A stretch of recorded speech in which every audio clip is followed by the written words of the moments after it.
Welcome, everybody.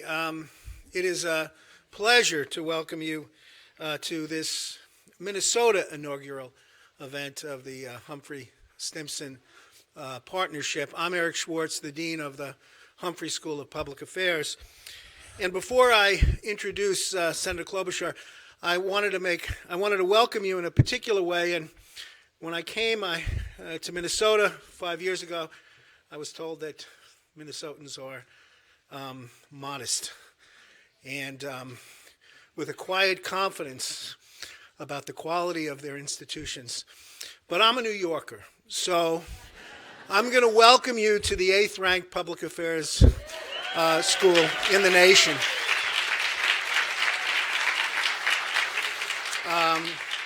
We were delighted last week to be so recognized by our peers, and so you probably have heard this from me anyway, but I thought it bore repeating. So welcome, and welcome to this event. And I want to introduce, and we will hear from Senator Klobuchar, and then we'll have a short conversation, and then we'll have our panel discussion. So let me, I have the honor now of introducing Senator Klobuchar. In 2006, Amy Klobuchar became the first woman elected president. I think that's what I meant to say.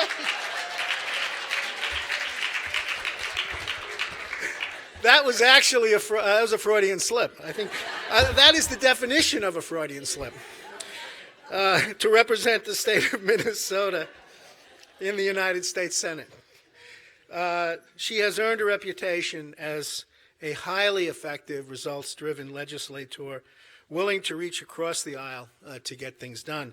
She currently serves on the Judiciary Committee in the Senate, as well as Commerce, Rules, and Agriculture Committees. She's a member of the Democratic leadership and heads the Democratic Steering Committee. She's also taken a lead on many issues impacting foreign affairs and international relations and security. She successfully passed a bipartisan bill aimed at reducing sex trafficking, the Justice for Victims of Sex Trafficking Act, with Senator John Cornyn of Texas, along with Senator Mike Crapo. She heads up the U.S.-Canada Interparliamentary Group and has been very involved in U.S.-Canada policy. She also, as we all know, represents a state with one of the largest refugee populations in the country, a state that has been more receptive than most toward refugees, and she's been involved in many of the issues and is a proponent of comprehensive immigration reform. And she's leading a bipartisan effort, behind the Freedom to Export to Cuba Act, which currently has 24 Senate co-sponsors. And this legislation would lift the embargo with Cuba, boosting job creation and exports in the United States. And I realize I'm the dean of the Humphrey School, and that's a sort of a normative comment, but the university has taken the decision to be part of this Minnesota effort. So I feel fairly comfortable articulating that view. The New York Times, in an article on up-and-coming national leaders, described Senator Klobuchar as, and I quote, a former prosecutor with a made-for-state fair charms. And to conclude, as I say every time we have a chance to be at an event with Senator Klobuchar, her wedding reception was held in the atrium behind you. So with that, it is my genuine pleasure and honor to introduce Senator Amy Klobuchar.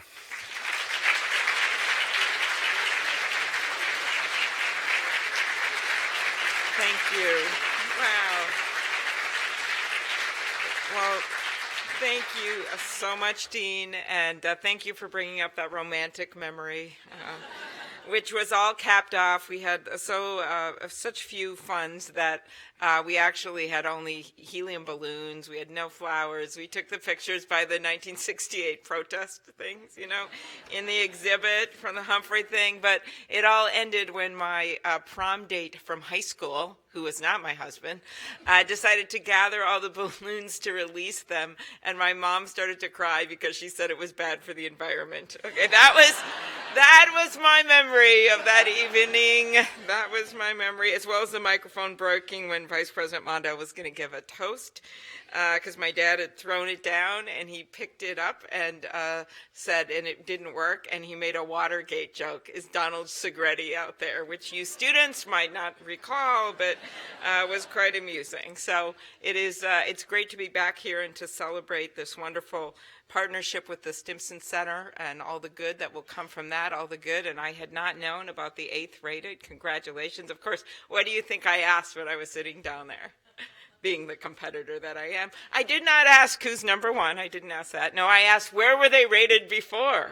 And so I guess it was 16. So that's really a tribute to all of the faculty here and the students and everyone else, supporters of the Humphrey Center and everything that it stands for. So thank you so much for that. I would say that this new partnership couldn't be beginning at a better time. We are living at a time of unrest and uncertainty, including, of course, in our domestic politics, which I could go on and on about, but that is not my topic. I've actually made it my mission starting this morning at 8:30 a.m. at the White Bear Chamber of Commerce to say to people, yes, we all know that is going on, but there's also some good work that has to be done now that we got to try to focus on from a policy standpoint, both domestically and internationally. Knowing that we all have views on the presidential race and knowing that it looms before us and is important. But what I thought I'd focus on today is some of these international relations. We have, as we know right now, much going on, unrest, tumultuous economy in China, refugees, as the dean mentioned. We have terror attacks, horrific terror attacks in Belgium, in Pakistan, debate raging on in Washington on how best to deal with nations like Iran, North Korea, less dispute on North Korea. And our world is changing, and the work you're doing will help us meet those challenges. One of the things I learned coming into the United States Senate, I see Barb Fry there, who was one of my heroines with Minnesota Advocates for Human Rights when I was at the law firm and worked a little bit with her organization. But I came, of course, from a domestic policy background, doing a lot of my work, first of all, in the private sector, but then also running a county attorney's office. But one of the things I learned the minute I got to Washington was that you can't close your eyes to the rest of the world, even if you want to. It'll be everything from the Minnesota family of a young man imprisoned in Iran for hiking in the mountains, remember that case? Or someone behind bars in the UAE for simply posting a video. That happened for a year. Parents sobbing on the phone because their child they were supposed to adopt from Russia is now held up and being used as a tool. Or 2 kids stranded in an orphanage in Haiti. You can't close your eyes to the rest of the world. And Minnesota hasn't been doing that, which is one of the reasons I'm so proud to represent this state. Now, it wasn't always the case. This is a little history that I love. I see Don Fraser out there who lived part of this history and will back me up because, in fact, Don was one of the people that ushered in an era of internationalism along with Bill Frenzel, a Republican congressman from the 3rd District, and many others that started working with the world around us. Before that, not so true about Minnesota. In 1922, we elected Hendrik Shipstead to the Senate. He cast one of only 2 votes against the UN Charter. That is a true. Do you know what state the other vote was from? Guess. Border state. Everyone always says Iowa. No. North Dakota, that's right, that was the other guy. We were the home state of Harold Knudsen, another member of Congress from our state who was bitterly opposed to the Marshall Plan after World War II. He was the one that said to give Europe a paddle and tell them to go paddle your own canoe. So we had quite a tradition of isolationism in our state that you saw in the Midwest in part. And gradually that changed. It changed for many reasons. It changed because of the people we put in office, like Don Fraser and Humphrey and Mondale and others. It changed, and McCarthy. It changed because of our businesses in our state that were increasingly looking beyond our borders to sell things and buy things, and that's why the St. Lawrence Seaway, I know McCarthy was involved in that, Humphrey was involved in that. A lot of the transportation to export goods came about with some of our Minnesota representatives. It came because of adoption eventually. Minnesota became very interested through our churches, synagogues, other religious institutions in working with the rest of the world, and that's how that whole refugee movement started. And we now, as you know, are proud to have the largest population of Somalis and the second largest population of Hmong, largest population of Liberians in the country. And those leaders made a big difference. We put people in place that were willing to talk about things in a different way. A few years ago, David Ignatius of the Washington Post actually wrote a column about this shift, and he interviewed me for it. And he talked about how people in the middle of the country, like Mondale, like Howard Baker, like Fulbright, had made a difference traditionally in our foreign affairs, and that as they became, they elected leaders that were less isolationist. He called it internationalism of the heartland, and I agreed with him, and I said, you know, this isn't that we just tolerate internationalism, we embrace it. We embrace it in our economy, we embrace it in our refugee policies, we embrace it with one of the highest rates of adoption in the country, and it has been a major part of why our state has succeeded. So we know what's happened lately is not exactly pulling us in the direction of internationalism. A lot of the rhetoric that we hear in the debates, the policies to build walls, not just to Mexico, but as Scott Walker suggested, to Canada. As we note, that didn't go very well for him. He had to withdraw a while later, and while you may laugh, I could not believe the number of people, regular people, who were bringing that up to me in the weeks that followed, and they actually thought it through. And they're like, you know, what would we do in the lake? How would that work? We would have to have some kind of an opening or a lock, and that's when I knew he was in trouble. And I do appreciate, by the way, you mentioning this, Eric, because Canada, because I have long labored away in the head of the Canadian American Interparliamentarian Group, dragging like Roy Blunt and Debbie Stabenow to Ottawa and working on issues of like timber and some of the debates that we have on the border and the passports and everything that happened. I've been doing this since I got to the Senate, but only this month did it become glamorous with Justin Trudeau. I have no idea. Senators coming up. Well, do you think you can get me in the state dinner? Do you think you can go? Maybe I can go on your next trip. So this was very good, very good. But in any case, I don't know why I digressed to all that. I was talking about the changes that we're seeing, which are disturbing, with the talk about refugees, with the immigration fears, with the just the lack of actual good discussion, I think, that we had when we enacted comprehensive immigration reform with something like 68 votes in the Senate, with the number of Republicans coming together in that bill that was just a few years ago. And some of it is very understandable with these terrorist attacks, with what's happening with ISIS, with the need that we have to work with our allies in a much better way in taking on these threats. A lot of it is real. It's real fears. It's maybe, not hitting us right at home, although that Al-Shabaab video scared a lot of people when they threatened to attack the Mall of America. But it is real, and there's being people recruited right out of Minnesota. U.S. Attorney Andy Lugar has brought dozens of cases now of ISIS and al-Shabaab recruitment. So it is real, and we're seeing the effects in a lot of our allies in these horrific attacks. And so all of this has made for some suggestions of policies that I don't think will be positive for our country, and that's why having these discussions is so important, so we can talk about where we need to go.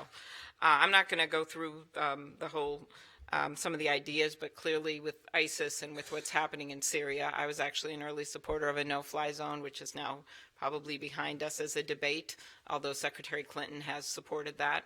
And having been on the border and in Jordan and these places, we could see this coming for way too long. And my hope is that by building up allies and working with other countries that we will be able to defeat these people, because they are pure evil. We have seen this time and time again. There is no question about it when you have groups that are slaughtering innocent people like they just did in Belgium at an airport and in a subway, all done to make people scared to go about their regular lives.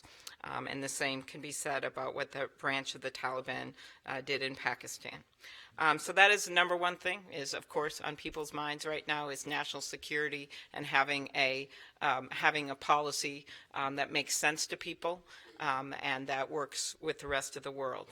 Second, when we look at internationalism, and this is a big deal in the internationalism of the heartland, is exports and having a sensible trade policy.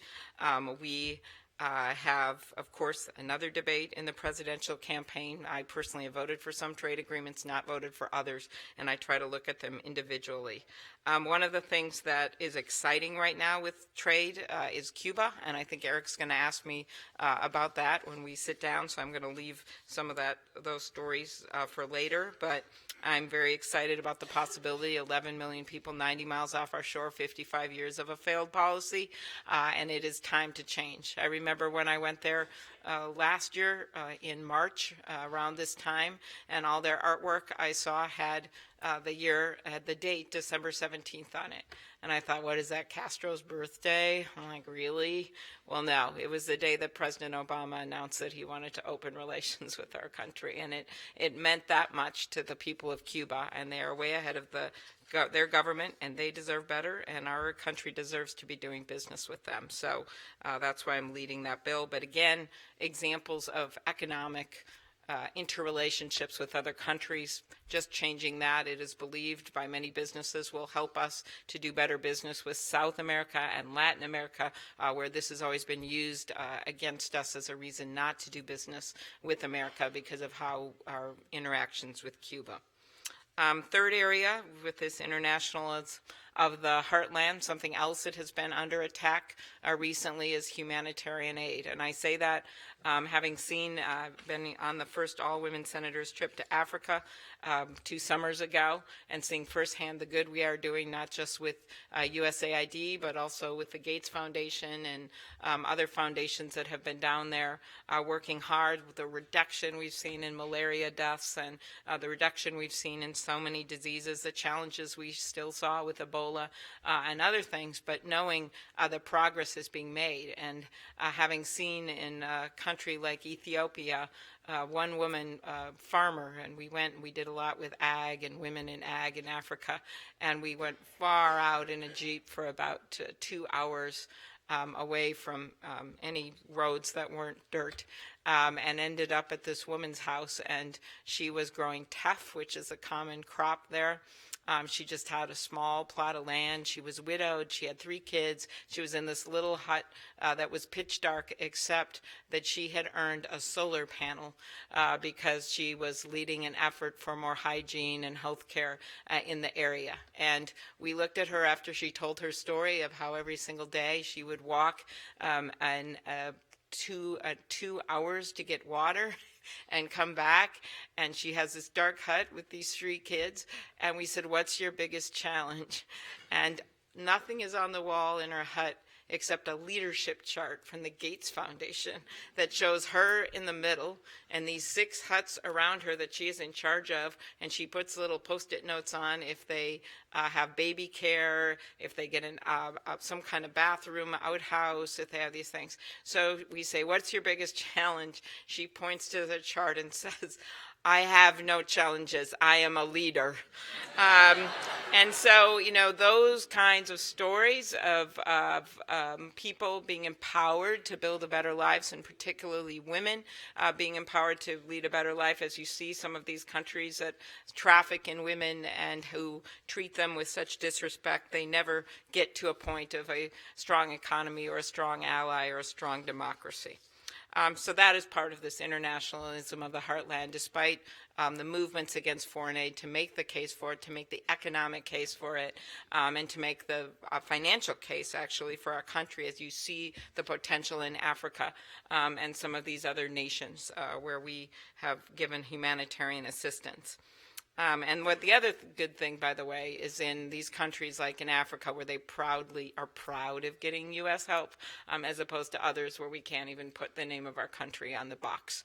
And hopefully that will change with time. Last thing I did mention briefly was immigration reform, and I see that as part of this internationalism of the heartland. If we shut out immigrants, whether they're refugees or not, we are isolating ourselves once again from the rest of the world. I actually make a case for it based on economic case a little more than a lot of my colleagues on the Democratic side, because I think it's pretty important to make that case as you seek votes from Republicans and independents on this issue. But the way I always talk about it is the wild hockey team. They have unlimited visas for hockey players from Canada, right? Okay, because we're back into the glamour of Canada. Okay, so they have the unlimited visas, and yet right now we have a situation where 3M wants to bring in an engineer, and it's a bunch of red tape for them to do that. A lot of times they end up just contracting with another company in another country because it's so hard to do. Or Mayo is able to bring in a doctor, but then their spouse can't work for years because of how we've structured the immigration laws in this country. My best example is Morris, Minnesota, a dairy there. I think their unemployment rate's down to 2-3%, college town, plus a lot of ag. The dairy brings in legal Mexican workers, and they eventually want to bring their spouses in. They like their jobs there. When they bring their spouses in, that spouse can't work for 7 years. And yet they have all these job openings throughout western Minnesota. That is a true story. And so you wonder, in a state with the unemployment rate at 3.7%, why this internationalism matters, why this focus on immigration reform matters. That's your answer right there in Morris, or that's your answer right there at the Mayo Clinic. So I once called Grover Norquist as a witness in a hearing when we were considering comprehensive immigration reform. Since he is a true zealot about the debt, his number one goal is to pass immigration reform. It brings the debt down by $700 billion in about 20 years, about half that in 10, and that's because people come out of the shadows and start paying their taxes. That is a CBO number. That's not some Democratic think tank number. Or Grover Norquist wouldn't be using a Democratic think tank number anyway.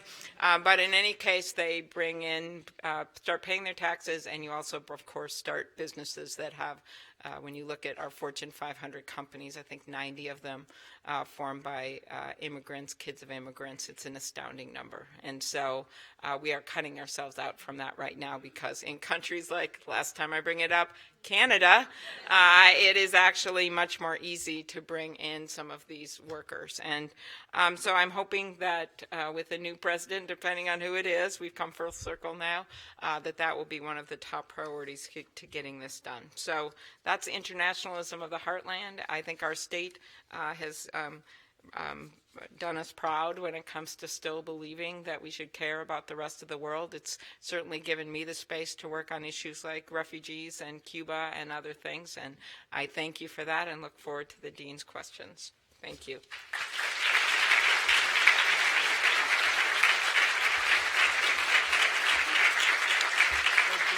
thank you. We'll sit in the middle. Okay. Yeah, so am I. Okay, there we go. I'll put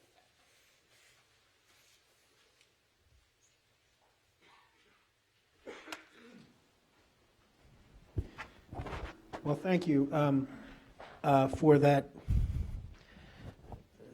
really interesting comments. The concept of internationalization of the heartland. And so we don't have a lot of time, but I wanted to, maybe we could focus our conversation on Cuba, because the issue that I wanted to, the two issues that I wanted to ask you about have to do with the obstacles towards moving forward in the relationship. And one is kind of the geopolitical arguments, and the other is the political. So let me start with the geopolitical. And I'd really be interested in your perspectives. Opponents of the change, of moving away from the embargo, have argued that we're walking away from our values and our principles. Promotion of human rights, keeping faith with victims of oppression in Cuba. And I know that issue is debated in Washington. And I'd really be interested in your perspectives on that on that concern, and how that's playing out in the debate in Washington. Mm-hmm. Well, it is central to the debate, and I will say the bill to lift the embargo and other bills that are out there, none of the bills do anything to change the standards that we have in place on human rights and what we expect of Cuba.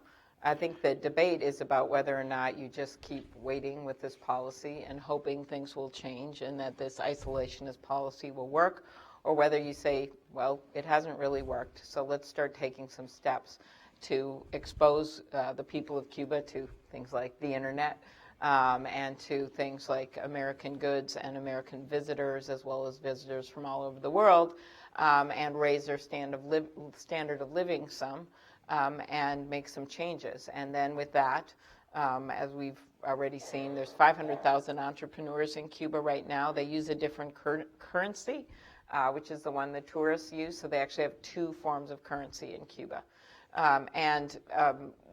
It is my belief that that will push people into pushing. We know that Raul Castro is going to be out of there in a year or two anyway. And so the hope is that that will then push for some democratic reforms as well. There has been a few steps made on the human rights front, including, of course, a year ago, the release of Alan Gross. We've had a few people released recently, but still right before the president came, the Ladies in White, which is the dissident group with the Catholic Church, mothers were arrested for protesting. Many times people are arrested and then let out, but they're still being arrested. One of the most interesting things about the president's visit was when he got Raul Castro to do a press conference and was asked first immediately by the American press about the political prisoner issue, and he said that he would give a list, and I guess we are compiling a list, I know from talking to some of our government people in Cuba that were there, of who we believe are, these political prisoners, and he said that he needs a list and then he'll release them.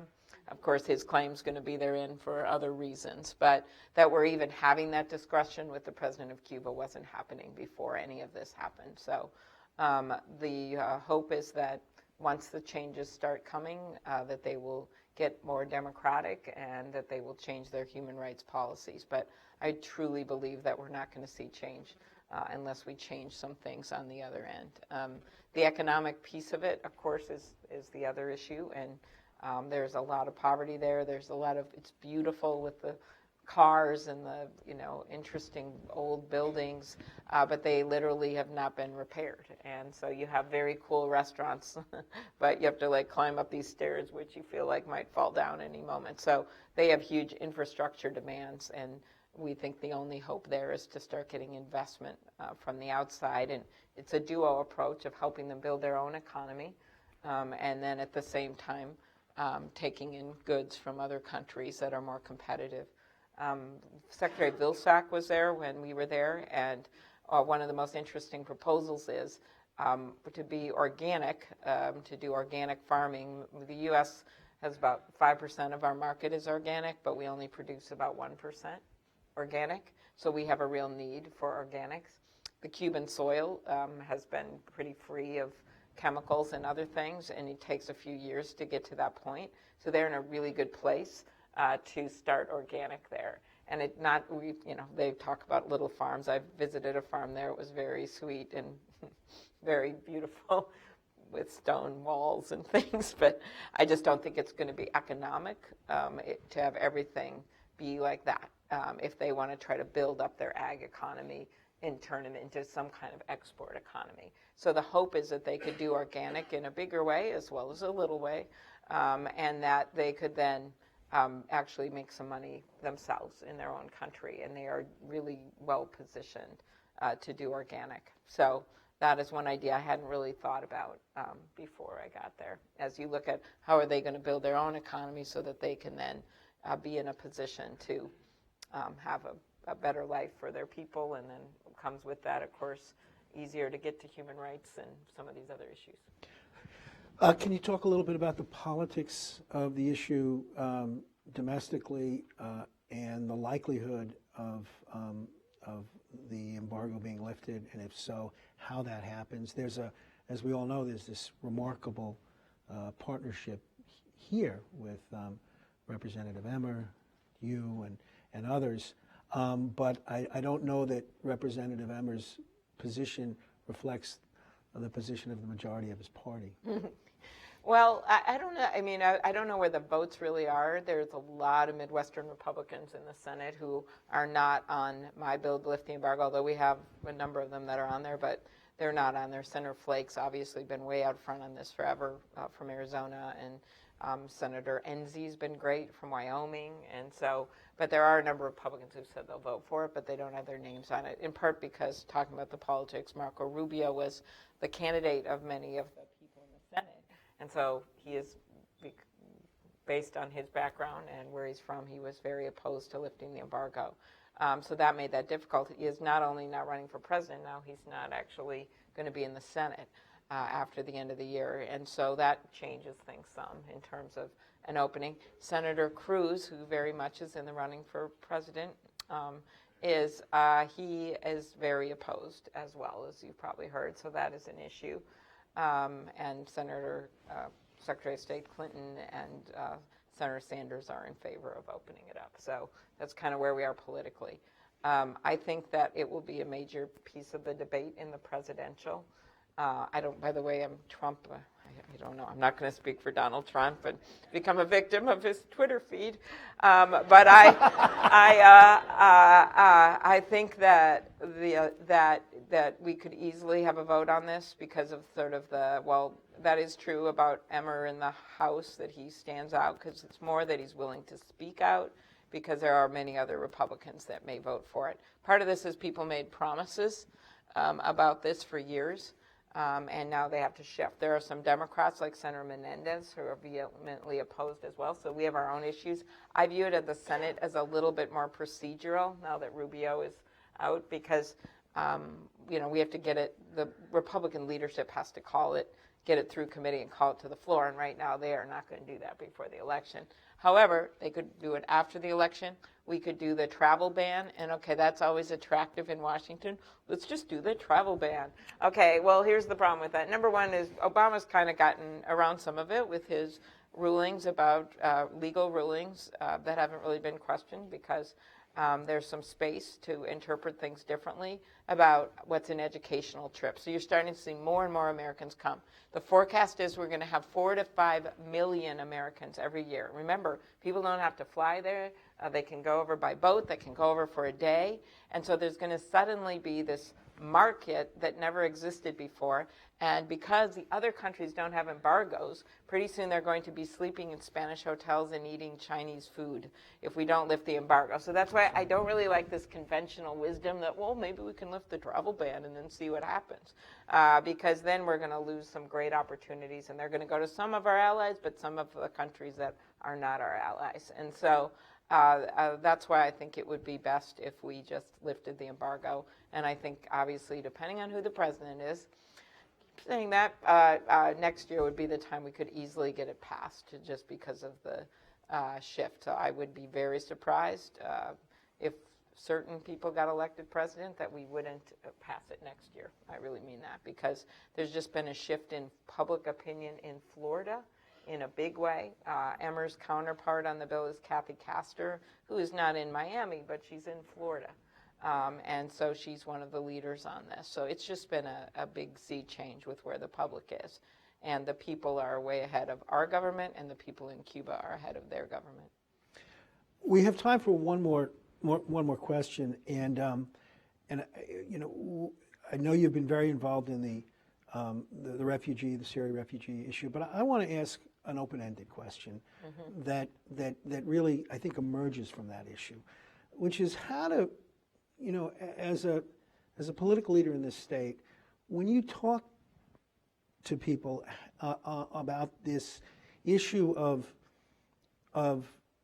diversity and inclusion and what our country is going to look like 20 or 30 years from now, against, on the one hand, against the fears that people have related to security issues and terrorism. As a political leader, how do you navigate that issue, and what do you say to people? I thought it was pretty illustrative what happened when the proposal first came out to ban the refugees, and that vote happened in the House.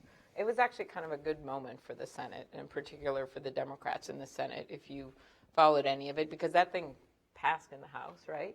And then it comes over to the Senate. Every so often we play our role of letting things cool down a bit. And we started looking into it, and we realized, especially those of us that have supported refugees and have supported continuing the program and have supported bringing in Syrian refugees. There's not many in Minnesota, as you know, because we have not had a big population. I challenged people to find the 7 we had at the time. I think they were fine. There's 3 in Rochester. Okay, all right. We got a lot of emails to get rid of them. So, okay. So I think that we decided, about 5 or 6 of us that were leading on this thing, that it was really important to not just say, oh, refugees are nice. Okay. You did have to get at the fact that you need a vetting process. And having visited Lesbos and the refugee, we'll call it intake center, but it really wasn't a center, you could see what was going on there, where people were kind of flooding in, and they weren't doing the vetting or the security checks that we do in our country, which has led to some of the problems that we've seen in Europe. Not all of them, as we know. Most of the people that have been involved in the terrorism were born in those countries, right? Sometimes they have traveled back and forth, which in our policies we might be able to, that was our goal, is to have Europe apply some of the same standards that we have applied. So we took on some of those issues with the vetting and got us straight answers on what we were doing with vetting and what we needed to do to improve it, what the resources that we needed to make sure that we continue that vetting process so we feel safe about our refugee program. And so we actually led with that. Then we looked at what has been slightly controversial, but the visas that people use, the travel visas, and looked at, okay, what can we do there if people actually travel to other countries? It was construed in coming out of the House in a broader way than we might have done it, and some of this is getting fixed. But the issue is that we looked at people that had traveled to some of the countries, and maybe they should have to apply for a visa, just like we do for countries that we don't have what's called the visa waiver program with. So we shifted some of the focus on that. We also talked about the gun loophole that allowed people who are actually on the terrorist watch list to buy guns, and there'd been thousands of people that had actually done that in the U.S. And we talked about some of the things that we thought were more relevant to keeping our country safe than just simply looking at refugees as a whole and saying they should be banned. It's a different approach than some people in this room might have taken, right? Or you do want to stress the goodness of the refugees in our state. I have Siad on my staff who just got elected to the school board this last time. He's been with me from the beginning. And there's so many great success stories, but we felt it better that we also focus on the security angle. And we were able, as a result of that, we didn't pass that House bill in the Senate. And the refugee program is continuing in the U.S., including with Syrian refugees. That doesn't mean that we don't have to do more with the resources on vetting and making sure that it's as safe as possible. But that was something that came out of especially leadership from a group of us in the Senate that I was proud of. That being said, there's more work to be done. When you look at Canada, has taken in a projected 25,000 refugees. The scene of Trudeau going to the airport right after he was elected. And so they are actually outnumbering us with what we're doing, and we're just a little bit bigger country. And so we're going to have to keep working on that. But I think we all know the end solution to what's going on in Syria can't just be about our country taking in refugees or any other country taking in refugees, including in Europe. It's got to be a working with our allies in a coordinated way to get rid of ISIS and eventually get Assad out of there, because they've displaced millions and millions and millions of people, and they are not going to absorb the entire country of Syria in Europe or anywhere else. And so that is the major challenge and the major way to stop this from happening. But what really bothers me more than anything is just the attack on Muslims as a whole that we've seen coming out of this. There are legitimate debates on vetting and what do you do if someone travels to another country? Do you have them go through another security check? Those might bother people, but they are legitimate debates about security. This is not legitimate in our country. It is not legitimate in our country to tell any little girl or boy that they can never run for president, no matter who they are or who they know or what faith they came from. That's not what our country's about. And so I thought we really bottomed out when those discussions were being had, and some of the reactions we've even seen in the last week or so. And I'm proud of Minnesota and our law enforcement community, how we have worked with the Muslim community. Just Friday, a bunch of our law enforcement went with the Muslim community, sending the strong message that one of the reasons we've been able to make some of these cases against what is usually individuals or small groups of individuals that are recruited online. And the reason these cases have been made is in part because of our partnership with the Muslim community. And we talk about how they're a vibrant part of our economy, a vibrant part of the fabric of life. And there have been a lot of Republicans that have also been willing to stand up, not just in Minnesota, but across the nation. When Governor Dayton gave his State of the State, I wasn't there, I was in Washington, but I read how he had acknowledged the girl who had been attacked in the restaurant, and it was a uniform standing ovation for that girl. So these might seem like small things, but there's ways that our community comes together to say, no, we're not going to attack an entire faith, an entire religion. And our job, I remember this as prosecutor, is to prosecute those that are guilty and protect the innocent. And that protecting the innocent should be extended to the way we treat whole groups of people and faiths in this country. So I just hope we will continue. I don't want to call it Minnesota nice, because it's not always nice, but continue to stand by what has brought our community together, which is this internationalism of the heartland, which is a willingness to embrace people that are different than we are. It is one of the reasons that our unemployment rate is down to 3.8%. It's one of the reasons that we were voted by CNBC as the best place to do business in. It's because we have some good employees, and we've been able to fill jobs with what are legal refugees, as well as legal immigrants. And it's been this embracing of people from other countries that has made us much stronger and a more open place to live, whether it's sexual orientation or whether it's people that have different views on political issues. So I just want us to keep that up so we can stay strong. So thank you. Well, please join me in thanking Senator Amy Klobuchar. Thank you.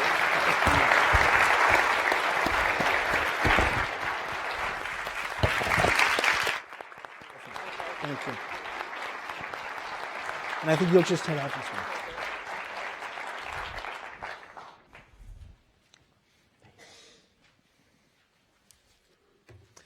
Great. Take care.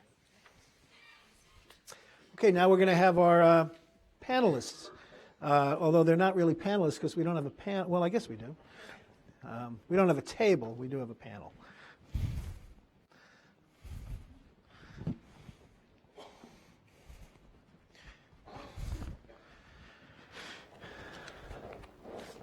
So during the present, I guess I should turn my mic off. Right?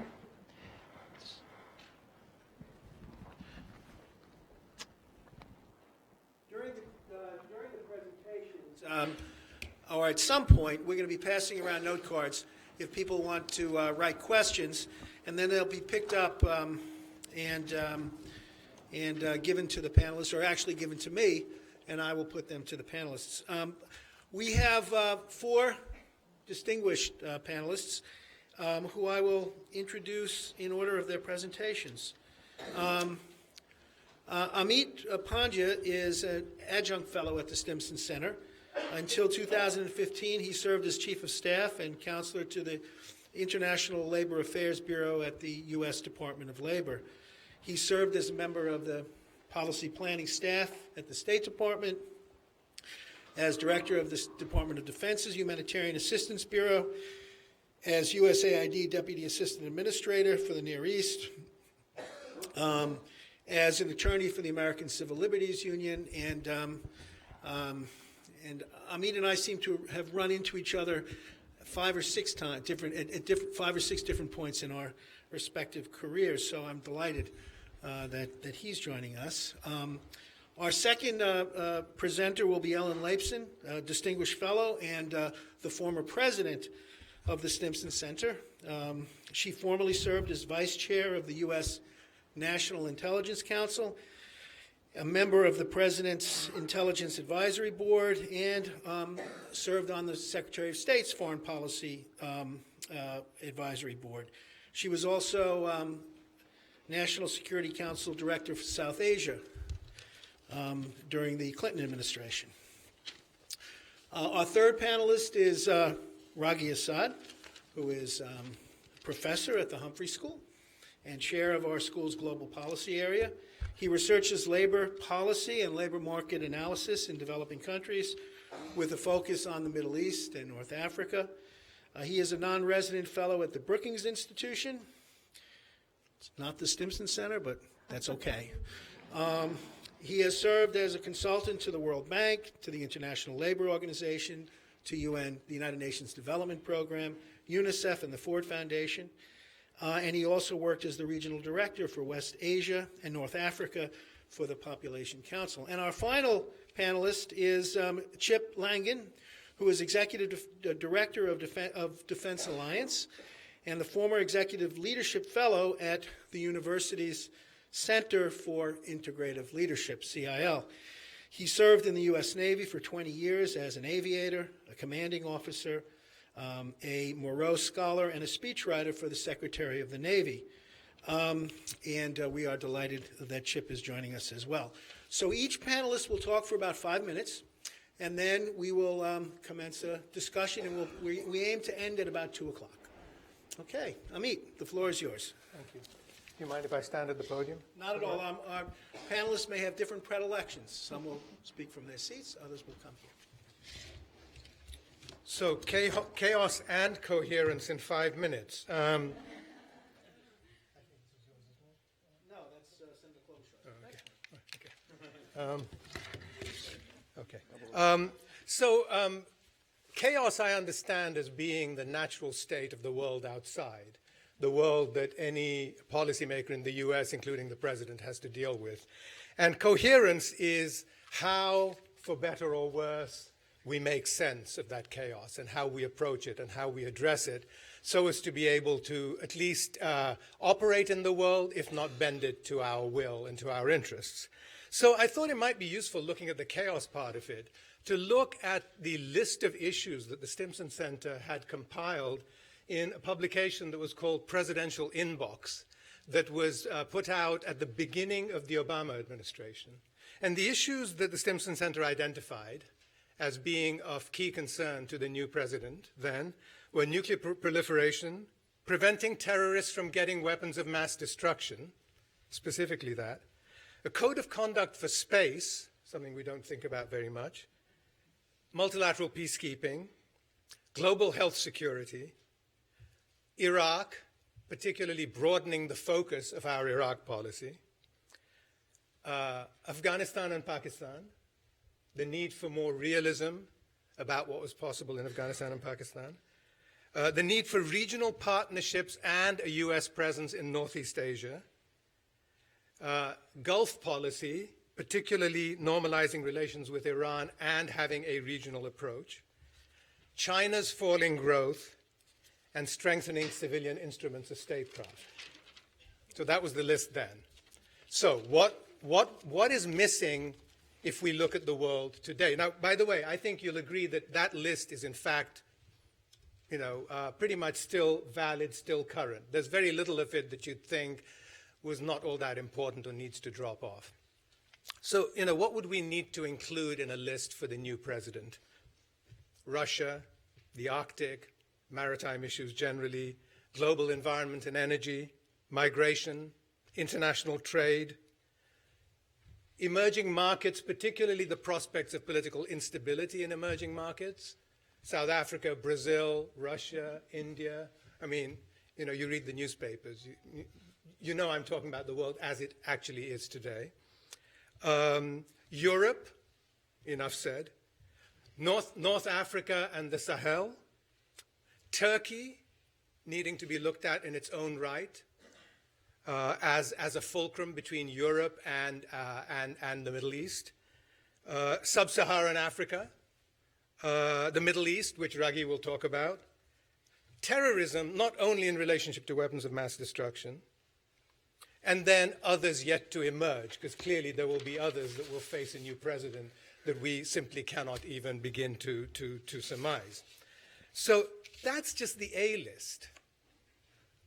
And a new president is going to be addressing these challenges and many others in a world that is seeing not so much the decline of US power, but a definite hampering of the US's capacity to wield it. Now, what do I mean by that? Like the interwar British Empire, the one power with the will to act is actually unable to do so because there are other contending powers, and Ellen will talk more about that. There are other contending powers. The conditions are such that we really can't exercise the instruments that we were once able to exercise. It's not because we don't have dominant power, dominant strength, and dominant influence, whether it's economic, military, or anything else, but clearly the world out there places real restraints on our capacity to act. And then what's more, the institutional frameworks that have governed international relations have all weakened and eroded. So a question arises about how serviceable they are, whether it's nation states we're looking at or various types of multilateral organizations, the World Trade Organization, the UN, the World Bank, the EU, OPEC, NATO, you name it. Any of the institutions, any of the collective institutions and instruments that we've looked at are going to be less serviceable than they have been in the past. So how does a new president navigate this territory? I've got 1 minute. I didn't even see the 2-minute sign. Well, so here's the thing. In my 1 minute, I will say this. I very much urge those of you who haven't read it to read Jeffrey Goldberg's article, which is entitled The Obama Doctrine. It's in the April 2016 Atlantic. And I think maybe, what one can say is that perhaps one needs to have a brand new approach, that the one temptation to avoid for a new president, and the hardest temptation to avoid, is to travel in the ruts that have already been dug into the road by previous traffic, and instead to really try to look for some fundamentally distinct and appropriate new ways of doing foreign policy, of addressing the chaos in the world outside, and particularly to be clear about what our interests are, both in understanding them and in articulating them, to pursue these pragmatically and forcefully in a multifaceted way, but, and this is where I take my lesson from President Obama, avoid bellicose rhetoric and a default resort to force wherever a threat or indecency emerges in the world, and to recognize that just because there is a threat or evil in the world doesn't mean that a solution exists, or that we have the solution, or that in enacting the solution, our actions won't make matters worse. And I think if there's anything that our recent history teaches us, it is that unintended consequences can be the greatest threat to our national security.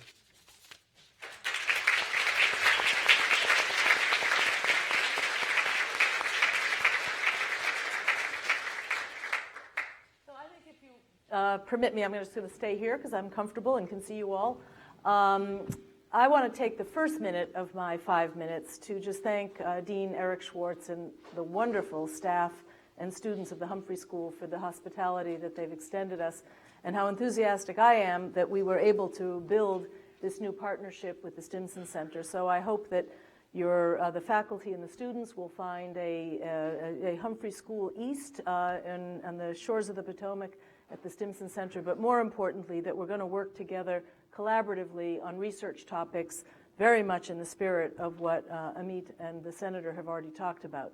It is a complicated world, but in some ways, the U.S. does no longer face the existential threat of the Soviet era, of an ideological adversary that was a peer adversary. What we have now is a much messier world. We're setting priorities of which of the problems deserve to be first in the queue and which of the problems can be managed over time. Very, very difficult conceptual task for big bureaucracies to set priorities. It used to be easier. Not that the Soviet Union was an easy adversary, but that the clarity of thought and of organization about our national security used to be much more one-dimensional, and now it is multifaceted. So I think Amit has gotten us off to a wonderful start. I wanted to just add some additional thoughts about this awkward moment that we're in, where the unipolar moment, where the United States by default was the last left standing after the Cold War, so a 50-year period after World War II. We emerged triumphant, the Soviet Union collapses, but this unipolar moment was almost a circumstance of history. It was not intended to be the permanent new solution. There are some in our own culture who believe that American preeminence is the international system, but certainly President Obama and many others would say that isn't sustainable. So we are living in a less hierarchical world. The first sort of big thought I want to leave with you is that we are in this transition to a world in which power is redistributed in different ways than it has in the past. Power between states, so that the United States is still, for now, the single largest, most important country in the world, but not necessarily forever. We know that the Chinese, by some economic metrics, will be a peer of the United States in very, very short order, in the next decade probably. We can fuss over which comparisons we all agree are the most useful. But redistribution of power between states, redistribution of power within states. We see that countries, capital cities are not necessarily the only place where national decisions get made. That within states, power is redistributed outside of, it's not always concentrated in a capital city. Redistribution of power to non-state actors. That whether it's a good guy like Bill Gates or a bad guy like Baghdadi of the Islamic State, we now have non-state actors that are interfering with what we used to think was the order of things between how sovereign states conducted business and interacted with each other. So that redistribution of power is the new reality, and it hasn't resolved itself yet. It is still playing out in different ways. We have empowered individuals because of information technology, et cetera, who are now able to influence world events in ways that truly were not the case in the last century. So the second thought, which is a subset of the first, is kind of the rise of middle powers. How does the United States look at the emergence of other countries? Certainly President Obama believes, and even President Bush himself believed, that other countries can do more, that other countries can take more responsibility, they can contribute more to problem solving, they can dedicate more resources, that it shouldn't always be the United States as the sole or the primary actor. But I think if we, India, Nigeria, Brazil, we can talk, Turkey, we can talk about rising middle powers, But that's not where the real nub of the problem is. The nub of the problem is China, and now a resurgent Russia. And the next president, I believe, on China, interestingly, I think it's a rare issue where there's considerable bipartisan support for not making China the existential foe, for somehow living in this ambiguous frenemy zone where China is both friend and foe, where we want to set red lines, but we also want to deepen cooperation. So I think that's actually a bipartisan policy. Russia is more polarizing.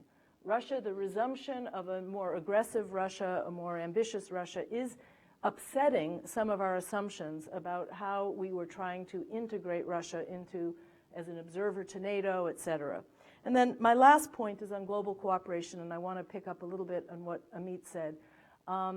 The institutions that were created in the middle of the 20th century, we know are insufficient. They are flawed. They have certain handicaps because every country gets an equal vote. So when you're trying to build consensus among 200 or 190 countries, it's messy, it's not pretty. You've got democracies and non-democracies who will disagree profoundly on how to solve some of the world's problems. But I think, in fact, due to the creativity of the United States and some other countries, we actually live in a hybrid world. This week, in fact, starting tomorrow, the United States hosts the 4th Nuclear Security Summit. So there's UN architecture that deals with nuclear problems, and then there's this ad hoc arrangement of like-minded countries who are actually trying to prod the UN system to do a better job. This is the messy world where the lines aren't crystal clear, but where countries that are like-minded can take the initiative and move things forward. So I want us to end on a somewhat optimistic note that there is a capacity for problem solving, and that the United States will be, for sure, a major, if not the major leader, but we are seeing other countries able to contribute more to world peace. Thanks. Thank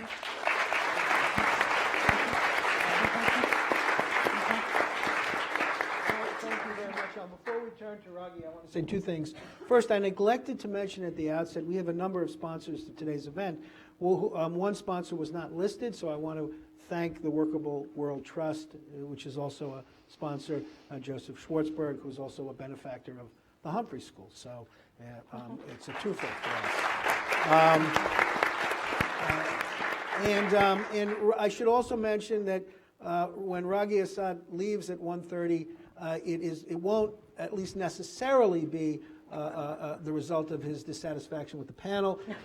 He has to teach a class, and he's very kindly agreed to start the class much later than it should have started, but we've given him an excuse at 1:30. So, Raghi. Thank you very much, Eric. So, as you can imagine, given my interest and my expertise, I'll try to apply this lovely framework that was developed by Ellen and Amit to the issues in the Middle East. And in particular, I'd like to start by saying that I completely agree with Senator Klobuchar. The very first and immediate priority in the Middle East right now is to do everything possible to destroy the Islamic State and dismantle its terrorist infrastructure. So I'm going to, in a sense, assume that we're going to be able to do that. Things are going fairly well in terms of the limiting the territorial gains of the Islamic State and rolling them back. The Iraqi government is getting ready for the assault, and like their in Mosul, like their victory in Tikrit and Ramadi, they might be able to pull it off. It's not going to be easy.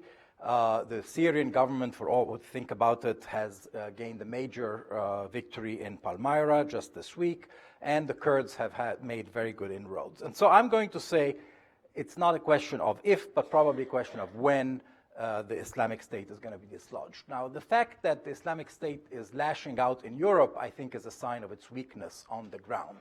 And it's this kind of desperate attack to try and take attention away from the defeats on the ground. And we know that any terrorist group with that kind of territorial grip, where they're able to organize and stage international terrorist attacks, are much more lethal when they do terrorist attacks elsewhere. So the question I want to address today is really not how to dislodge the Islamic State, but what should we do next once we do that in the Middle East? because I think that this is really where the key question is. We know that the conditions that have led to the Islamic State arising in the Middle East, we know mostly what those conditions are. Security vacuums resulting from failed states or states that have large ungoverned territories that they lost control over. Sectarian resentment resulting from political exclusion and marginalization of certain groups in multi-ethnic societies. Angry and frustrated youth with very little hope and dashed expectations after they were given an education that basically proved to be of no value. And so these are the conditions that we have to make sure to work on to prevent those conditions from occurring in a post-ISIS Middle East. So basically the U.S. And the international community cannot simply pack up and go home the same way they did in Afghanistan in the 1980s, which led to the rise of Al-Qaeda and the Taliban, or pack up and go home after Iraq in 2010, which led to the rise of the Islamic State in Iraq, and Libya in 2011, which is currently creating these ungoverned territories where the Islamic State is beginning to organize. So my sense is that there has to be continued international engagement, and I would say the U.S. cannot go it alone there. The U.S. has to apply leadership to create this kind of international engagement under UN auspices, to first start with peacekeeping forces to replace, to fill in the vacuum that will be created after the Islamic State is gone, but that is not enough. There has to be reconstruction, there has to be economic development, and there has to be building of institutions. Now, this kind of international engagement would probably be difficult, given the difficulties that Amit talked about how the multilateral institutions are working. But I think there is an opportunity, because the various partners that Ellen talked about, China and Russia, in fact, have very similar interests as the U.S. in rebuilding the region and reestablishing stability in the region after defeating the Islamic State. So I think there's an opportunity to bring back the work in a multilateral way to rebuild the Middle East. Now, the Middle East societies that are going to be emerging from the trauma that is happening right now must be assisted in building multi-ethnic, multi-religious, pluralistic societies. I think the idea is that you can create these single ethnic sort of state fragments, one for the Kurds, one for the Sunnis, one for the Shias, is really not realistic. And there has to be an ability for these societies to create multi-ethnic, multi-religious polities. Now, achieving this for the U.S. and its allies will probably mean, in the short run, working with unsavory characters that we have not liked to work with before, but like Iran, like Russia, and maybe even like Assad regime in Syria, which we clearly have avoided working with before. Now, the sorts of power sharing arrangements that are needed in Syria and in Iraq are going to require a lot of very difficult negotiating work, but already there is a beginning to that work with the ceasefire that has worked despite everybody's predictions that it will not in the case of Syria, and also with the talks in Geneva, as fitful and difficult as they are. I think those are the only way forward to come up with that kind of resolution. However, I would say resolving the Syrian civil war and getting a sectarian accommodation in Iraq are two challenges that are very difficult, but are not going to be the only ones facing a new president in the Middle East. Additional challenges in the Middle East will include Turkey's conflict with the Kurds, which has reignited in a very serious way, and how do we deal with Kurdish national aspirations within the state system that was created after World War I. There are also the Sunni-Shia confrontation, which is now taking shape between Saudi Arabia and Iran, which has really grown out of all proportions in recent years. the civil war in Yemen being only one of the manifestations of that conflict. The continuing Israeli-Palestinian conflict, which is really getting into a zone of desperation, especially for the Palestinians on the ground, not seeing really any end to that conflict. And also there is a reemergence of authoritarianism in both Egypt and Turkey, which are challenges that are going to be quite important for the next president. So I think the new president would have to handle all of these challenges at once, given all their complexity, including with all the other challenges that Amit and Ellen talked about, but while not losing focus on addressing the root causes that led to the emergence of ISIS. We should never let that happen again. I'm going to break protocol here for a second because Raghi is leaving. And so, Chip, with your permission, before I turn to you, I want to ask Raghi two follow-up questions, which I think came immediately to my mind, and we want to get the benefit of your wisdom before you leave. First, you said that it is more realistic to envision multi-ethnic communities than communities that are defined by their ethnicity, and I want to know why. Why is that more realistic in terms of the politics of the Middle East? As the first question, and the second question is, do you talk about a multilateral engagement, and what I'd like, and you talk about bringing in the Chinese and others, but on these multilateral post-conflict experiences that we've had in the past, the United States hasn't traditionally partnered with China and Russia. And so the second question is, what role for the United States in terms of leadership or leading from behind or what? So those are the two questions that, to my mind, emerged from your comments.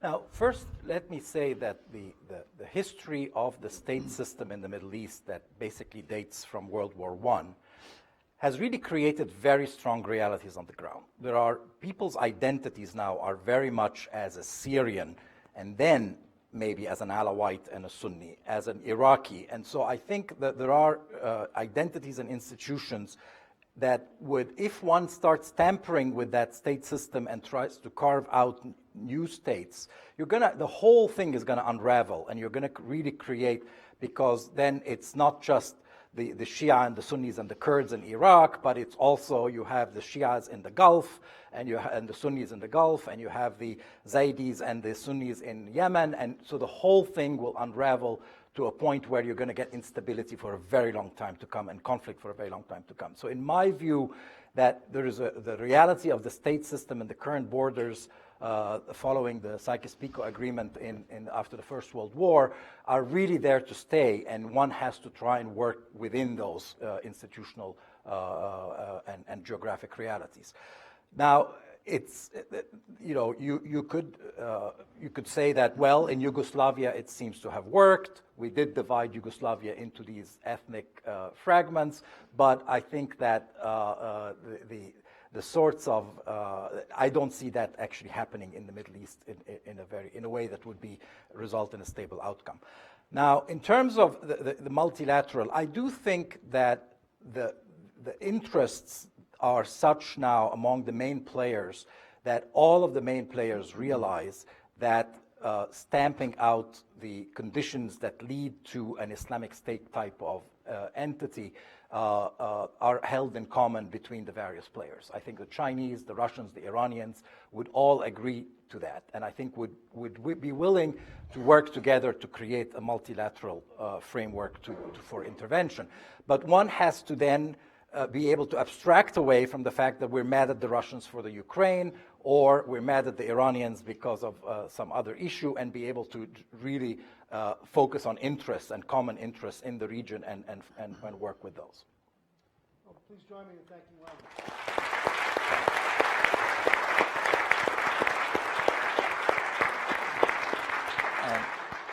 Raghi. Chip Langen. And everyone gets up and leaves. Good afternoon. Thank you. I also want to join Ellen and the others in thanking Dean Schwartz and the Humphrey staff. And the Dean reached out to me about 2 weeks ago, and I have to commend him. He was looking for some diversity, so we called a white male in Minnesota. And he said, I need some diversity of thought for this panel coming up because we have the Stimson Center coming in. I suspect you might have some opposing views. But I'm actually pleased that a lot of what I'm hearing or we've talked about last night is similar to what I believe and some of my core values. So that was kind of nice to discover. But I am a little bit more critical about some of the things that have happened in the past 10 to 12 years. A little bit about my background briefly, because I think it's important back to the diversity piece and the perspective. My father was a career Foreign Service officer. I was born in Karachi, Pakistan, so I'm actually on a watch list, I believe, somewhere. And my father was one of the hostages you may know in Iran for 444 days, and what I believe was the first shot fired in the war on with elements of radical Islam that we're still fighting to this day. That's my belief. It's been ongoing for 36 years. They've believed it more than we have, but it's real, and the fight is ongoing. We haven't figured out quite how to address that. So being in that context of Foreign Service family, I do believe in diplomacy with the big stick. And I do believe in reaching out and engaging constantly with our allies, of course, and even with potential enemies and frenemies, as the senator would say. But I also was career military, as the dean mentioned, 21 years in the Navy. And I have a strong sense for the value of military power, not just for combat, but for non-combat nation building and other things that the military gets sucked into. Nobody wants it to, but it's there. And it's actually a very valuable tool in that context. And I'm also very aware of the limits of combat power, which we've seen significantly in the past 10 to 15 years. A quick story on perspective, if I may, because I think it's important to reinforce that element that we need to look at all the different perspectives of where people sit.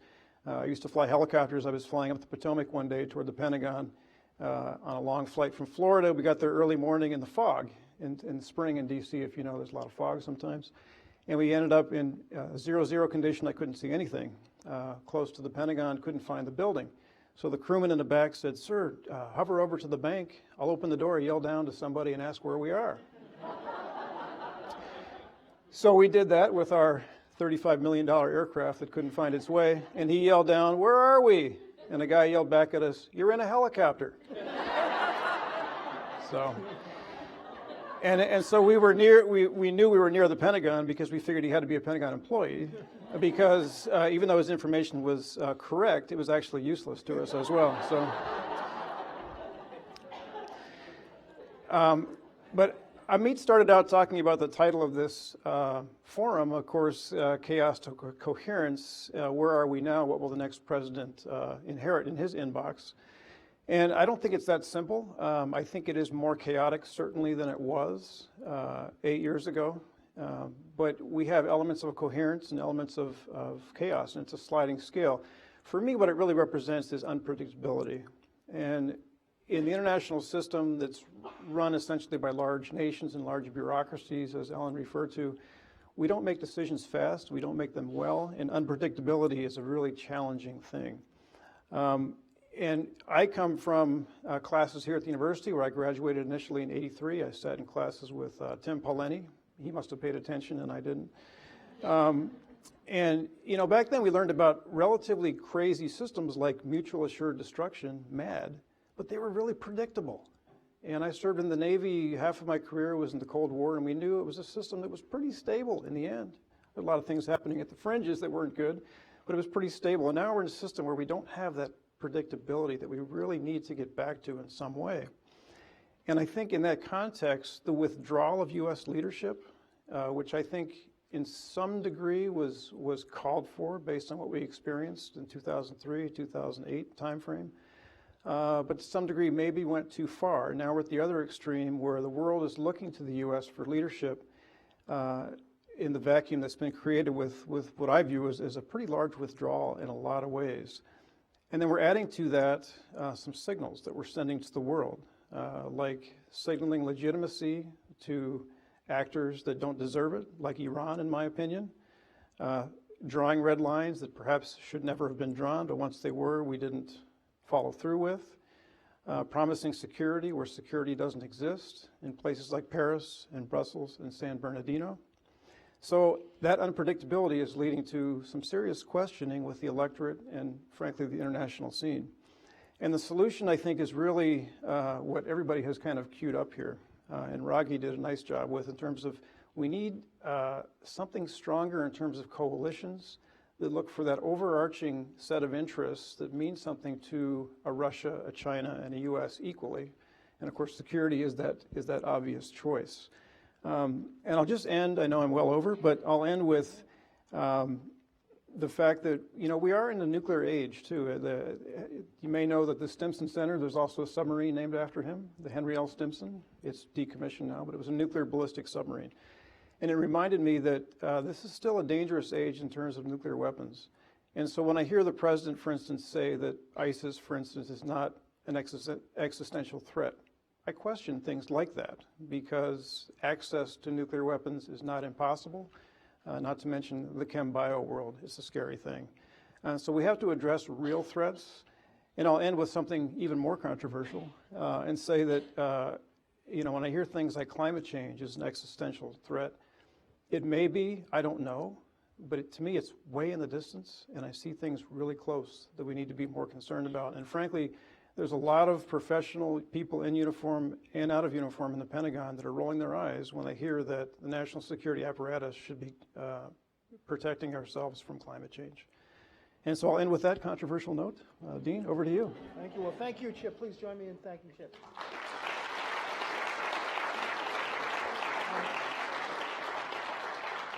Before I ask the first question, I have to announce that a black wallet with a cell phone was found in the building. If it is yours, please retrieve it from the front desk in Office Suite 130. I've got a lot of questions here, but I want to just say one thing and then take the chair's prerogative of asking my own question. But Chip, in a very Minnesota way, sort of, very in an understated way, articulated a point which really reflects the debate that's happening in Washington, and that is about the role of the United States. I think that article to which Amit referred on the Obama doctrine has been very much discussed and very controversial. Both Democrats, not only Republicans, but other Democrats in the foreign policy establishment, have been critical of the Obama administration for the very reason the Chip was critical. And I think Alan and Amit offered probably a more sympathetic perspective of the Obama administration, and it's all about the view of the role of the United States in the world. And perhaps we can get into that. But before we do, I want to ask a different question, which is, we've been discussing interests, but Senator Klobuchar, when she speaks about, what was it, Midwest internationalism or international, Midwest internationalism, that's very much a values proposition, right? And so my question to each of the panelists is, what role do values play in foreign policy? And what values are the important ones? You want to go from... Yeah, I want to start with Amit. Well, I think that in international affairs and the behavior of states, the relationship between values and behavior is the same as in individual lives, which is to say, if I'm a Christian, then my life, I hope, reflects my Christian values in the way that I live, in the way I treat other people. It's not so much a matter of me setting aside a piece of my life and saying, this is where my values are embodied. My values are embodied when I go to church or when I'm involved in church activities. And I think that it's very important whenever we face any particular challenge, whether it's directly a human rights challenge or a challenge of humanitarian crisis or whatever, it's very important that our values as a nation, the things that we sort of would have difficulty articulating because they're so subconscious, but that nonetheless the rest of the world would say, oh yeah, that's how the Americans approach things. It's very important, it's essential that those values be embodied in the way that we behave.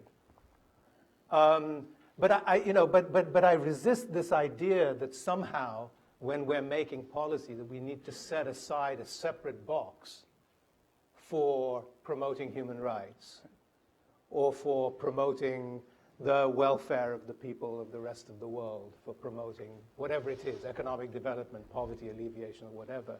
Though it seems to me the values really have to be integrated into the way that we make policy, integrated with other considerations, self-interest, the need for security, dominance, if you like.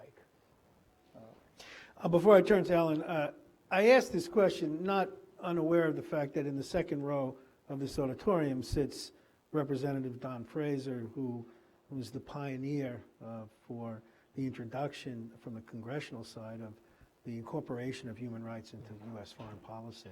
And so I think that deserves a round of applause.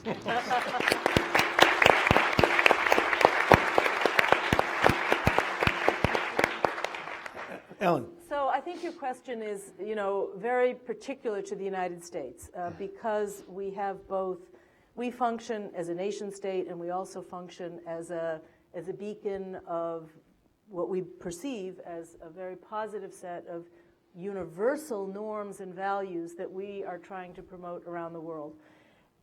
Most other countries see the self-interest of the nation state. They would say, in political interactions, it's all about interests, and values are, something that we do in the household or in the community or maybe at the national level, but it's not a mission to promote those values universally. So I think we struggle a little bit, particularly as the United States becomes more and more culturally diverse. We have to occasionally, as awkward as this is, I think, say, are those values really universal values, or are they particular to a set of Western cultural norms about democracy, the role of the individual? I mean, what I struggle with, because I've always been interested in the Muslim world and in our relations with everywhere from North Africa through South Asia, is other cultural belief systems focus less on the rights of the individual. So I think that part of Americanism is also the empowerment of individuals, and we can believe that that's now a 21st century universal value, but in some cultural traditions it's not. People focus more on the community and less on the individual. So I realize sometimes that what we want to believe are universal values, and that anybody should be grateful to us for promoting these values, have sometimes cultural specificity. And I don't know the answer to this. I think it's a predicament. And I think that other countries sometimes look to us and perceive that we're very self-righteous, that we think we know that our values should be embraced by every culture in the world, but they're not. So I think that it's deep in the American self-perception of our role in the world, and not everybody wants us to play that role. But it's just so deep. If you look at speeches by from Woodrow Wilson, Madeleine Albright grappled with this quite a bit, of how do we keep alive that sense that the United States has a unique role to play, not just because we're the militarily most powerful country, but because we have achieved what we believe is a more enlightened society where where cultural diversity is the norm, and that anybody can rise. So I mean, I think these are still very self-validating values, but I am just pose the question of, are we sure that they're really universal values? Chip? Yeah, and I agree with Amit in the sense that the values that we act in the foreign policy realm are one and the same. It's a reflection of who we are as a culture, and you can't separate that. But Ellen's comments, I think, are interesting in the sense that this gets into the debate, back to the immigration piece, about assimilation versus multiculturalism. And you'll see the tendency on the right is to try to hang on to on assimilation versus multiculturalism, because we don't want to lose those values that we perceive to be universal and best for everyone. Is that arrogant? Yes, it is. But having said that, I don't want us as a nation to lose those values that have made us as great as we are. about all the things that Senator Klobuchar so eloquently said in her speech about what this country represents. And so I do think we need to hold on to those values and not apologize for them, and feel free to say those values are right and others are wrong. And I think we can do that and still not inflict our values on others. I think there's a way to do that. Can I add one thing, Eric? By all means. Very quickly. There's a reason why Raghi and I, where we come from, are sitting here today talking as Americans. Yep. We have chosen, we picked our side in the debate, I think, that Ellen was describing. And it's for that reason, and I, as an immigrant, firm believer in assimilation, there's a reason I chose to live in this country and, give service to it. And I think that ultimately, and this is where I think Chip is right, I think that, it's not so much that others are wrong. It's just that is who we are. This is who we are. And it's a good thing. And there are reasons why we arrived here. Mm-hmm. And there's a reason why we chose to be who we are. There are all kinds of criticisms you can make. There's all kinds of caveats and qualifications. And I'd be the first to make them, Mm-hmm. But that said, at some point, every individual, every society, every community, every nation has to say what it is. And I think that has to be our guiding star. I left Pakistan too, so. Yeah, well, that's right. Yeah. And the reason, it should be, the reason I asked this question the way I did is because this issue, whether it's articulated or not, permeates every foreign policy debate in Washington. It just does. And, and if, well, that's all I'll say. So let's go down from 30,000 feet to 5,000 feet, and it's an issue that has arisen in the context of the campaign. And by the way, for people who are thinking about when is this going to, we will break at 2 on the button. Okay, so just so you know, this is an issue that has arisen in the context of the campaign. And the specific question raises much broader questions about the role of the United States, et cetera. So having spoken about the question, now I'll ask it. What role do you believe NATO can play in unifying the United States and Europe in resolving radical terrorism? So maybe we could reverse the order at this point? Sure. Okay. I kind of grew up in the NATO context somewhat. I operated in the Adriatic Sea with NATO forces. Really enjoyed the multiculturalism of that and the interoperability. It was wonderful. But NATO was born in a different time. It was born at the time that Henry Stimson was retiring, I think. Mm-hmm. And he recognized that it was a wholly different time. And NATO was created as an instrument to act on those values that we collectively held on an international level. It's wonderful. And I think we should look to that time and how that transpired. What was the leadership that was behind that incredible organization that created something that useful and that interoperable for that long? We're in a space now where NATO exists, not unlike the UN. It's a fantastic forum for ongoing communications, interoperability with militaries. And when we do things overseas, even when it's a unilateral action, people don't realize there's a NATO element to it, even outside the European context. But having said that, I think it's ineffective currently because, again, those broader issues that we need to be looking at that are bigger than national security alone, but bring in China, bring in Russia, haven't been defined.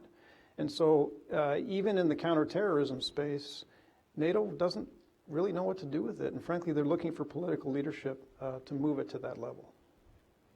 So very quickly, in theory, NATO should have been grandfathered or sunsetted when the Cold War ended, because that core mission that was the original purpose had been achieved. But it has lingered on and struggled a bit to reinvent a new identity. For a while the Europeans had this nervousness about out of area, doing anything outside of the geographic defense of the European territories. But Afghanistan allowed them to a little bit reinvent themselves and say, okay, we are now embracing the idea that there's out-of-area missions that we can do together. On terrorism, I guess I think a lot of counterterrorism cooperation happens outside of NATO. There's networks of law enforcement officials, intelligence, justice ministries, border ministries, customs. There's a lot of international cooperation that comes under UN resolutions, and so a lot of it happens, and it has to be more than just the NATO countries that do it. But I wonder whether psychologically NATO is providing a little bit of psychological reassurance right now in Europe that if, conventional military isn't the solution for terrorist threats, but there is a security, a feeling of insecurity right now in the NATO territories that maybe NATO has a role to play, but not the primary role to play. Yeah, the history is different and the geography is different as well. I mean, in the sense of the composition of NATO. And I think that has to kind of distort the way that we think about, we understand NATO's role in all of this. The other big change that's occurred, other than NATO expansion, is that Europe has become much more of a significant entity in itself.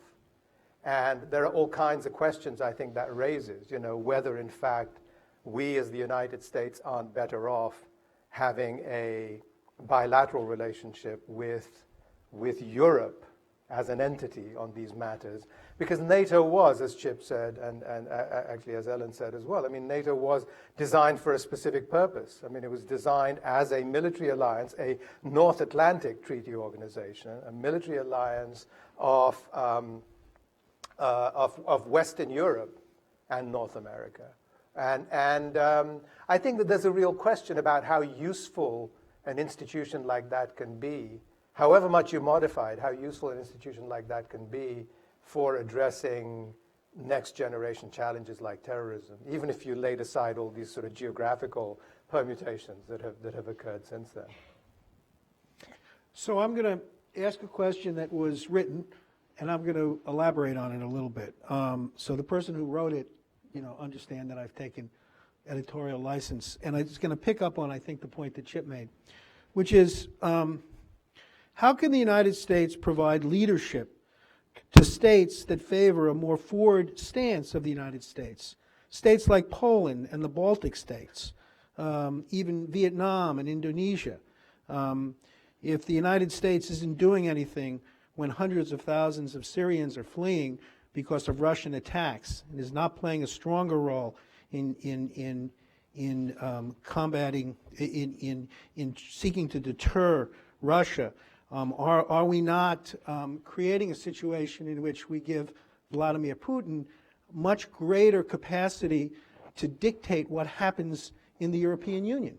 And the future of the politics of the European Union isn't President Obama, hasn't President Obama led from behind a little bit too much?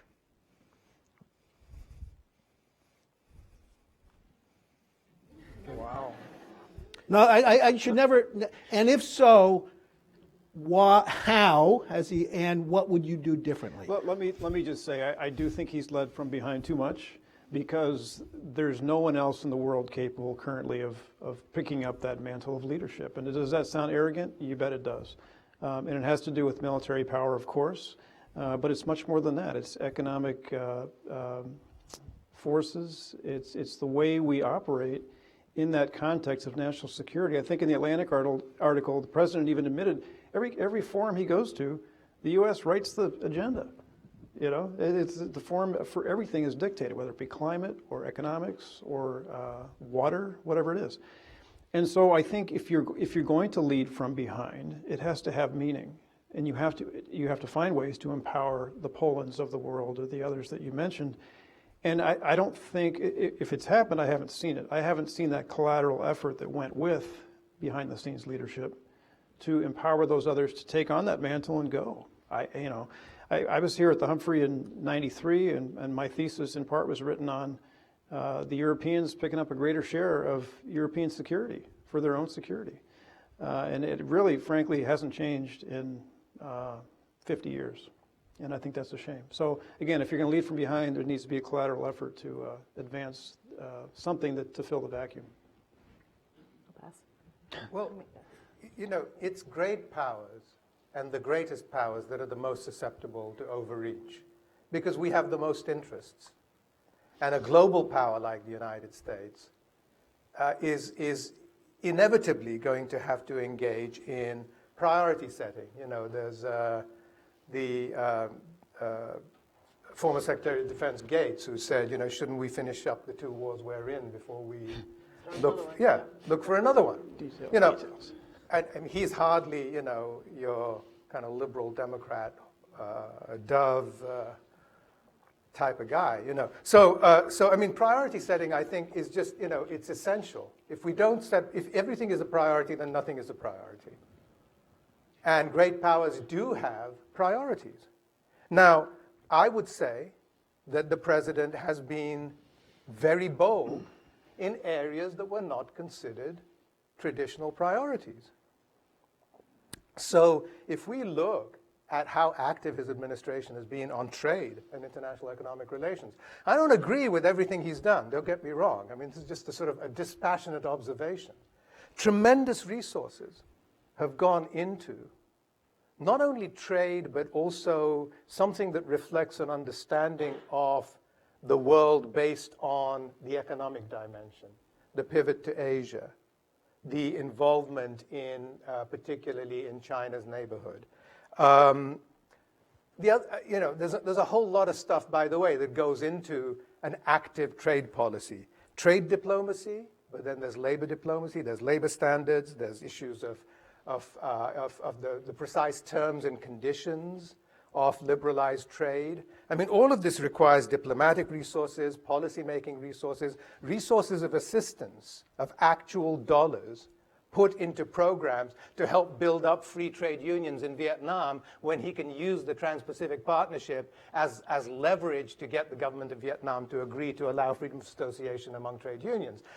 This is all stuff that really takes time and resources. Now, we can disagree about whether that's as important as being more active in the Syrian theater. But what you can't say is that that stuff is leading from behind, nor indeed the Iran policy or Cuba. I mean, sorry. I'm looking at my watch, and I want to put this question because I want to put this question. You know, I want to focus it with an example, and I'd like each of the panelists to respond to this very specific example. In 2011, when Libyan troops were marching toward Benghazi, I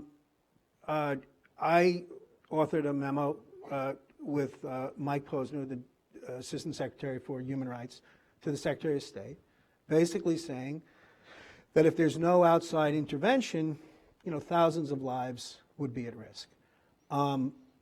There was a lot of deliberation in the White House, and ultimately the administration supported intervention that stopped the march on Benghazi. But we have seen what evolved in Libya over that time. So to put this question, you know, really in a very focused case, I'd like to hear from each of the panelists on whether the intervention should have been made, shouldn't have been made, and if it should have been made, what was done wrongly, and if it shouldn't have been made, whether how you would deal with the implications of the absence of that intervention. Because this is where the rubber meets the road on this question of the role of the United States and values, etc. Ellen. So, okay, at the risk of simplifying, I think it was the Libya decision where the concept of lead from behind originated, because the Europeans were telling us there's going to be a massacre, there's going to be, you know, terrible humanitarian violence, violence against civilian population if we don't do something. Obama says to the Europeans, this is your critical backyard, not ours. The U.S. is willing to support if you want to lead. So the Brits, the Germans, the Brits, the Italians, and the French put together an operation. They desperately needed American help to get there. We did some of the logistics and the sort of forward deployment. And maybe history will say good because we probably saved lives, but we all share in the responsibility of not having planned for the aftermath of Gaddafi's fall. So it was a half good idea. It was a half-baked good idea, but it wasn't a and it was sort of haunting that, gee, after Iraq, don't you think we would have thought about this, of what happens the day after the dictator falls? I fault the United States, but I also fault the Europeans, that they needed to stay on the ground. There's a dramatic story that I heard about the Italian general who ordered the planes once they knew Gaddafi had been captured or was dead. I can't remember he was in the hole, and then did he die right away? I can't remember. But that they turned the planes around in the air and went back to their bases on Italy, mission accomplished, okay? And there was this great sense of achievement, and it's like, what were they thinking? Because of course the Libyans were not ready to self-govern at that point. And anyway, so very short story. Maybe the right thing to do, but insufficiently planned for the day after. So more Libyans have died. I mean, how many Libyans? Is it more or less than would have happened if Gaddafi went after? There's sort of an amoral vacuum of data here, I would say. So, I will quote the president himself, as he said to Jeffrey Goldberg. So we actually executed this plan as well as I could have expected. We got a UN mandate. We built a coalition. It cost us $1 billion, which when it comes to military operations is very cheap. We averted large-scale civilian casualties. We prevented what almost surely would have been a prolonged and bloody civil conflict. And despite all that, Libya is a mess. And then later he says, if there had been no Iraq, no Afghanistan, and no Libya, Obama told me, he might be more apt to take risks in Syria. So it's not only a matter of sort of what did Libya do to Libya, but what did Libya do to the United States? Right. Right. If I were a panelist, my rebuttal, and then I'll give Chip the last word, would be I believe it was unrealistic for the United States of America to expect the Europeans were going to lead a stabilization effort. And I think that, and I think that point has to be made. But and of course, you can comment on that if you'd like, but let me just give Chip the last word, and then if there's any last words, we'll get them. Chip. Well, let me just answer by not answering it and taking the discussion back to the 50,000-foot level and say that there's no way to know on its merits if it was a good answer, because the context in which the decision was made, in my view, was bad. There was no coherent policy, not just for Libya, but for the greater Middle East and frankly, for the president's more general foreign policy. So it's very hard in that environment to make a quality decision. Now, this is, viewed at from an outsider's perspective, of course. And I believe, after reading the Atlantic article, I think, which was excellent, that the president has a pretty clear grand strategy, much more than I realized. But frankly, it's incoherent to anybody from the outside. I see Professor Steve Kelly sitting up. He and I teach communications at the graduate level, and that's what we constantly harp on, is you have to be clear, you have to be consistent, and you have to be coherent. You can't just give your message and hope that it's received. And I think that's the problem largely. Final word from either me? Well, then I would only comment that's interesting. It's an interesting criticism because it's the Obama piece has been criticized widely, but not based on a lack of coherence.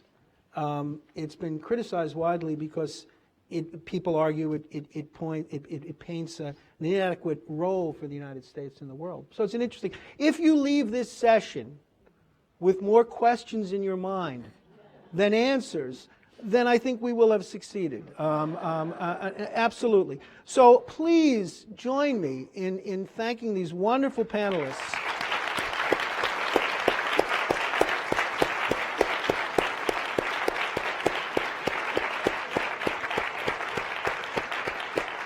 And thank you all for being here.